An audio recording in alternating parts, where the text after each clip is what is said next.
sol 97. Oui, je vous donne 2 sols et je vous paye le reste en euros. D'accord, oui.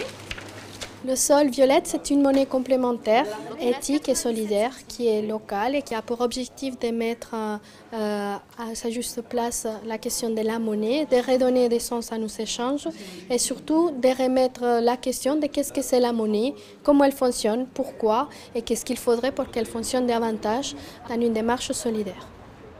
Je dépense la totalité de mes sols ici à la Biocoop à Jean Jaurès.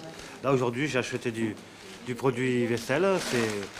C'est pour faire un peu plus attention à la planète, ça pollue un peu moins et donc voilà. C'est un geste écologiste.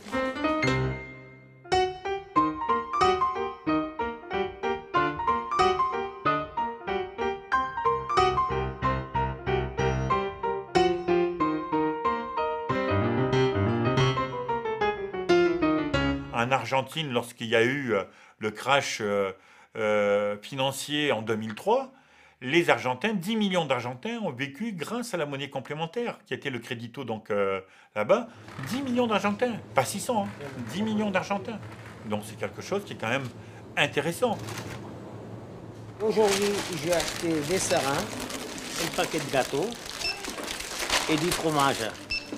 Et autrement, mes sols, je viens ici les prendre je fais les commissions ici avec mes sols, tout le temps. Avant d'être adhérent au sol violette, je n'étais jamais encore entré dans une Biocoop.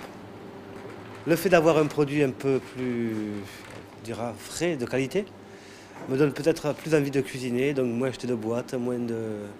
Il y a une recherche de qualité. Ça m'a donné de nouvelles pratiques, oui. Là, je parle au niveau alimentaire. Aujourd'hui, nous avons 77 structures qui acceptent le sol violette sur Toulouse. Donc on trouve des structures dans l'alimentation saine, style les épiceries sociales, les épiceries solidaires, des gens dans le commerce équitable. On trouve aussi des structures par rapport au transport. Donc on va trouver la maison du vélo, Mobilib qui fait de l'autopartage par exemple. On trouve aussi des gens qui sont dans la culture, donc le bijou, Folle Saison, Terra Nova par exemple qui est une librairie. On trouve aussi des services de proximité, donc on va trouver une diversité de structures à découvrir aussi dans une démarche solidaire.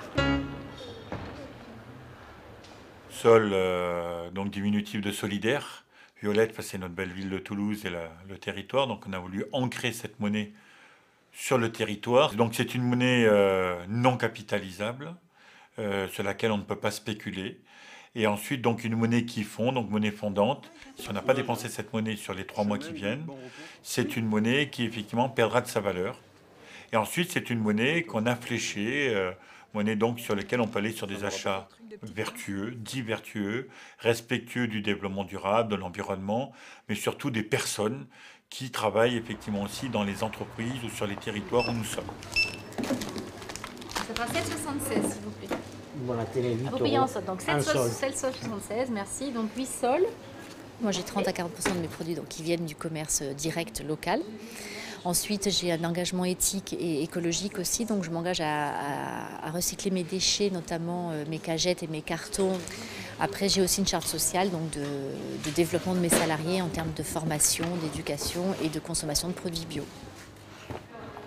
Depuis 7 ans, on propose des habits qui respectent l'homme et l'environnement. On fait des produits équitables, donc qui respectent les droits de l'homme, les plus écologiques possibles, donc souvent en bio. Donc quand la mairie nous a sollicité pour mettre en place une monnaie qui va permettre de remettre un petit peu, d'humain dans l'économie, de relocaliser l'économie, de valoriser l'homme avec des produits également écologiques, naturellement, on a dit oui, éthique et chic, on va complètement rentrer dans le système.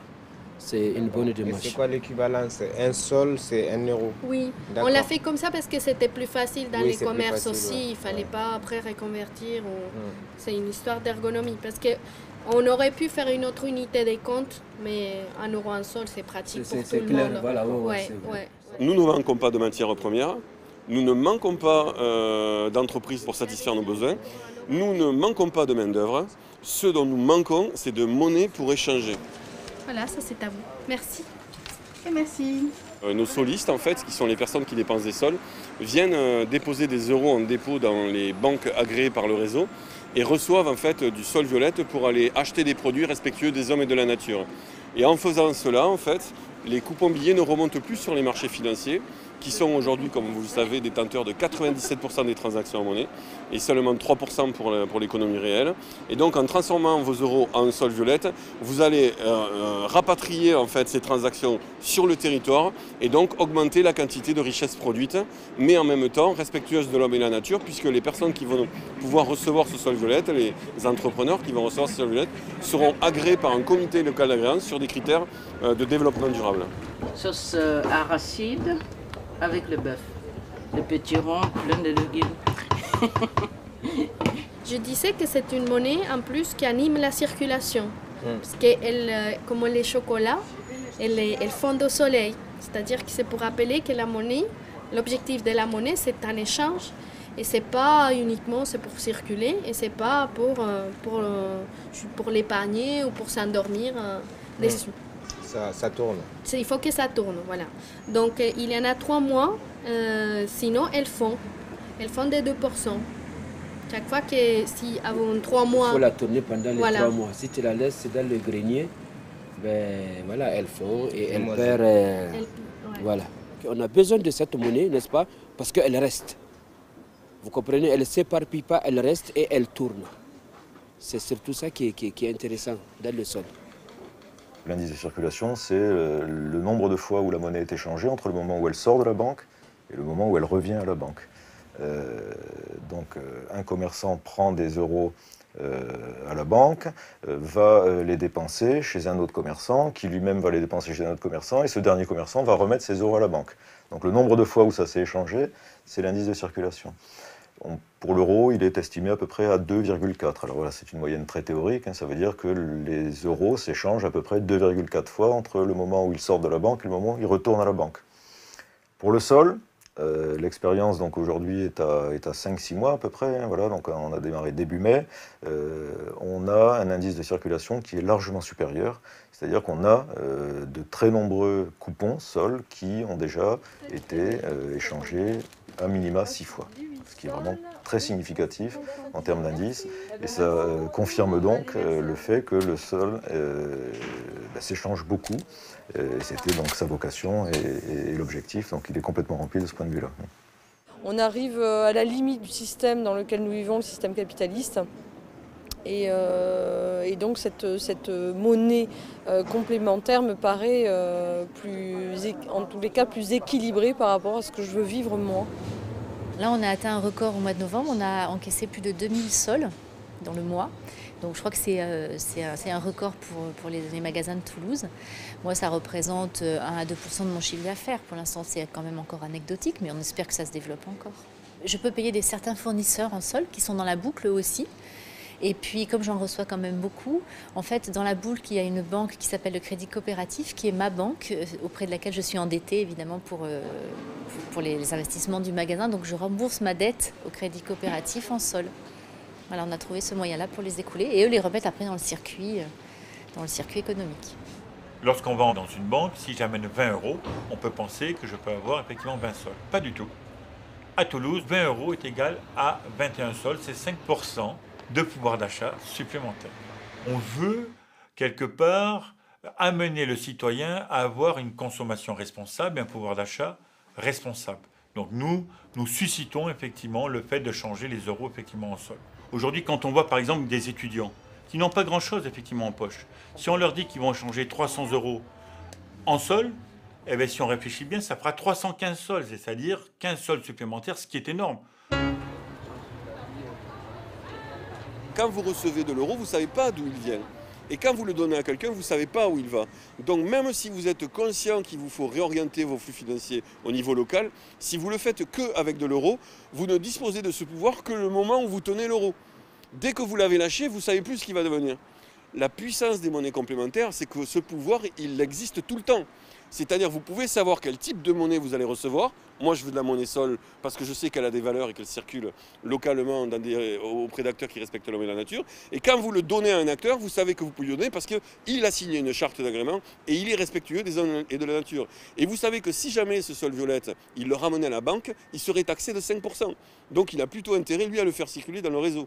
Alors que si vous lui avez donné de l'euro, il pourrait directement le remettre sur son compte en banque. Et de ce compte en banque, comme tous les comptes en banque se collectent les uns et les autres jusqu'au marché financier, eh bien, il repart repartirait au bout de 2,4 fois vers les marchés financiers. Donc c'est vraiment une monnaie complémentaire. On va aider l'euro à refaire de la création de richesses respectueuse des hommes et de la nature. Ce travail qui avait été fait en amont était fondamental, quoi. Parce qu'il faut se souvenir, quand on a lancé le sol au niveau national, en 2000 et des brouettes, là, on n'en parlait pas des monnaies complémentaires. Et ce que je dis à chaque fois quand on me dit tiens, on voudrait mettre en place une monnaie complémentaire, etc., je dis d'accord, mais il faut le faire sérieusement, tranquillement. Il ne faut pas se lancer comme ça, à vouloir mettre en place une monnaie. Il faut la réfléchir, regarder les expérimentations qui ont été faites ailleurs. C'est ce que j'ai dit à mon collègue de Boulogne d'ailleurs. Je lui ai dit, il faut bien réfléchir, viens à Toulouse, regardez comment ça s'est passé. Et puis là, tu relèves les bonnes pratiques. Et puis là, on est preneur. Hein, ouais, mais je sais. Nous, on a mis 6 mois déjà pour faire un premier bilan. Dans ce premier bilan, on avait prévu 150 solis, on en est aujourd'hui à 650. On avait prévu 30 entreprises, on en est aujourd'hui à 77.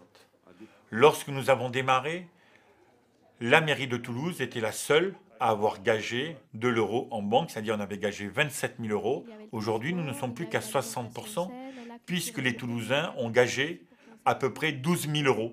D'accord, aussi, c'est-à-dire qu'on est autour de 40 000 euros aujourd'hui qui sont engagés. Ça veut dire que les Toulousains s'en sont emparés. Et ça aussi, c'est quelque chose d'assez inattendu de voir le nombre de Toulousains et le nombre d'euros qui ont été gagés effectivement dans les banques. La Corse, ils m'ont dit si on pouvait créer une monnaie corse, ça serait génial. Donc, voilà, mais ça, bon, on peut le comprendre. Bon, nos amis basques qui sont aussi dans la salle, on était, voilà, qui sont là. On a aussi... on était à Bordeaux il n'y a pas longtemps, à Perpignan il n'y a pas longtemps. Je me dis, mince, si toutes ces villes et toutes ces politiques se disent aujourd'hui qu'on peut créer de la monnaie complémentaire, peut-être qu'on devrait dépasser un petit peu notre idée de territoire pour se mettre ensemble et dire dans nos propres partis, si on s'engage là-dedans sur nos territoires, faisons en sorte effectivement de pouvoir changer même nationalement le fonctionnement de la monnaie. Je n'ai pas parlé de changement de la monnaie, hein. J'ai bien dit changement de fonctionnement de la monnaie.